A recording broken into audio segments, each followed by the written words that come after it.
बहू, रविवार को करवा चौथ है, सारी तैयारियां पूरी हो गई। तीजा के कानों में सासू माँ की तेज आवाज उसे अंदर तक छलनी कर गई। वो कुछ जवाब देती इसके पहले ही सासू माँ की कर्कश आवाज फिर से उसके कानों में गूंजी। अरे, तैयारी का मतलब था मेरा घर की साफ सफाई। पता नहीं क्यों आजकल की बहुएं करवा चौथ के नाम पर सिर्फ सजने संवरने में लगा देती हैं। खुद ही बुदबुदाने लगी। तीजा की आंखें नम हो गई। सारा काम निपटाकर जब वो बेड पर पहुंची थी, उसके बदन का पोर पोर दर्द से कराह रहा था। तन बेड पर पड़ा था और मन बेहद दूर कहीं और निकल गया था। उस दौर में जहां जिंदगी अटकेलियां करती थी, तीजा पढ़ने में काफी मेधावी थी। उसका सपना था कि वो पढ़ लिख कर अच्छी नौकरी करे, लेकिन उसके सपने, उसके अरमान सब टूट गए। ससुराल में कदम रखते ही उसे सब समझ आ गया। वो ब्याही नहीं गई बल्कि परंपराओं की बेड़ियों में जकड़ी गई है। हर बात पर रोक टोक, हर बात पर जिम्मेदारी, परंपरा और ना जाने क्या क्या। शादी के बाद से ही व्रत की गठरी उसके सर पर लादकर सासू माँ फारिग हो गई। बहू सुनो, इस उम्र में मुझसे कोई उपवास नहीं रखा जाता। अब तुम ही संभालो ये सारी जिम्मेदारियां। उसके बाद से कोई ऐसा हफ्ता नहीं गुजरा जब तीजा को उपवास नहीं रखना पड़ता, वो भी निर्जला। आज करवा चौथ है, कल तीज है, वट सावित्री है, छठ है, अहोई है, जीविका पुत्रिका का व्रत है और हर महीने सप्तमी, अष्टमी, एकादशी और ना जाने कितने व्रत। जहाँ तीज और करवा चौथ पर पूरा दिन भूखे रहना पड़ता, वहीं वट सावित्री, अहोई, जीविका पुत्री व्रत में दिन भर निराहारी रहती। और छठ ये बेहद कठिन व्रत है। 4 दिनों तक चलने वाले इस पर्व में महिलाओं को कई नियमों से गुजरना होता है।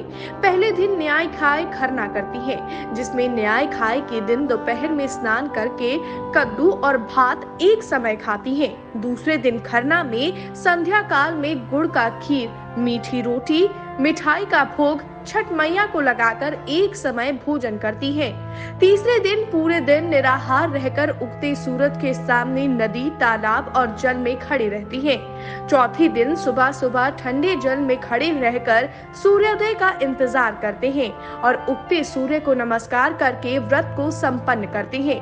फिर भोजन ग्रहण करते हैं। तीजा को व्रत से कोई ऐतराज नहीं था। ऐतराज था उस परंपरा से जो सिर्फ उसे निभाने होते थे। ऐसे परिवार के लिए, एक ऐसे शख्स के लिए जो ना तो उससे प्यार करता था, ना विश्वास करता था और ना ही कोई इज्जत, और वो भी दिन भर बिना एक बूंद पानी पिए, और तोहफे में मिलता उसे अपमान, तौहीन और तिरस्कार। सवाल कई खड़े होते हैं कि हमारे देश में हमेशा व्रत, सारे नियम महिलाओं के लिए ही क्यों बने? क्यों नहीं मर्दों के लिए हमारे देश में सदियों से कोई व्रत नहीं बना? क्योंकि उनको पत्नी की लंबी उम्र से क्या लेना? पत्नी मर भी जाएगी तो दूसरी शादी हो जाएगी, लेकिन अगर एक औरत का पति उसके जीती जी मर जाए तो उसके लिए सती प्रथा भी इसी देश में थी, जो समाज के ठेकेदारों ने ही बनाई होगी। स्त्री बीमार भी होगी तब भी निर्जला व्रत रखेगी और दवाई तक नहीं खाएगी। पति तैयार होकर दफ्तर निकल जाएंगे। कुछ स्त्रियां बिना पानी के बेहोश होती रहेंगी, लेकिन व्रत करना नहीं छोड़ेंगी।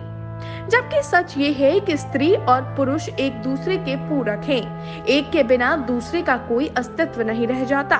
बावजूद इसके हमेशा नारी के अस्तित्व और अस्मिता के सामने प्रश्न चिन्ह लगा रहता है। क्या आपके घर परिवार में भी महिलाओं की कमोवेश यही स्थिति है? तो हमें कमेंट कर जरूर बताइएगा। मेरा परिवार एनजीओ न सिर्फ महिला सशक्तिकरण पर विशेष जोर देता है, बल्कि हर क्षेत्र में महिलाओं की भागीदारी सुनिश्चित करता है। मेरा परिवार का मकसद बस इतना है कि महिलाओं को समाज में वही प्यार और सम्मान मिले जो एक पुरुष को मिलता है। पति पत्नी गाड़ी के 2 पहिए हैं, अगर एक ना हो तो जिंदगी की गाड़ी चल नहीं सकती। रविवार को करवा चौथ है। ये व्रत है प्यार का, विश्वास का, उस इंसान के लिए जिसके साथ पूरी जिंदगी बितानी है। तो फिर क्यों ना दोनों मिलकर इस दिन को प्यार और विश्वास के साथ मिलकर मनाएं। महज एक दिन के लिए नहीं, बल्कि हमेशा के लिए।